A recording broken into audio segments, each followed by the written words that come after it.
కొంతమంది కోతులు పట్టేవాళ్ళు అడవుల్లో కోతులు పట్టుకోవడానికి ఒక టెక్నిక్ వాడతారు. అదేంటంటే కోతులు పట్టడానికి ఒక కుండలో పల్లీలను పెట్టేస్తారు. ఆ కోతులు ఏం చేస్తాయంటే ఆ పల్లీలను తీసుకోవడానికి తన చేతిని లోపలికి పెట్టేస్తుంది.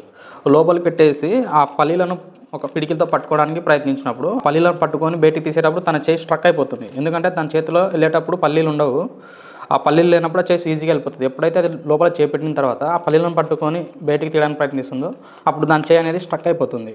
ఎందుకంటే దాని పిడికిల్లో అప్పుడు పల్లీలు ఉంటాయి. అప్పుడు ఆ కోతులు పట్టేవాళ్ళు ఆ కోతి చేయి విడిపించుకునే క్రమంలో దాన్ని పట్టుకొని బందీ చేసి జీవితాంతం దాన్ని ఖైదీ చేసేస్తారు. అదేవిధంగా ఒక మనిషి సగటున ఒక రోజుకి 12,000 నుండి 60,000 రకాల ఆలోచనలు చేస్తుంటాడు. ఫర్ ఎగ్జాంపుల్ ఈ బాక్స్లో ఉన్న పల్లీలు ఆలోచనలు అనుకుంటే ఇవి ఆలోచనలు మనం ఎన్ని ఎక్కువగా చేస్తే అంటే ఎన్ని ఆలోచనలతో మనం పట్టుకుంటామో అంత ఎక్కువ మనం లైఫ్లో స్ట్రక్ అయిపోతుంటాము. మన లైఫ్లో ఎలాంటి ఆలోచనలు చేస్తున్నామో అవి నెగిటివా పాజిటివా అవి మన లైఫ్కి ఉపయోగపడతాయి లేదా అనేది ఒకసారి గుర్తుంచుకోండి. ఎంత ఎక్కువ ఆలోచనలు చేస్తుంటామో మనం లైఫ్లో అంత ఎక్కువగా స్ట్రక్ అయిపోతుంటాము. మనలో కలిగే ఆలోచన రహిత స్థితే మనము. మీరు కూడా ఏదో ఒక ఆలోచన దగ్గర బందీ అయిపోయారా? కొన్ని ఆలోచన లూప్లో పడిపోయారా? ఒక్కసారి గమనించండి. వీటన్నిటికీ పరిష్కారం ఒకటే, వదిలేయడం. Let it go and restart your journey with new thought.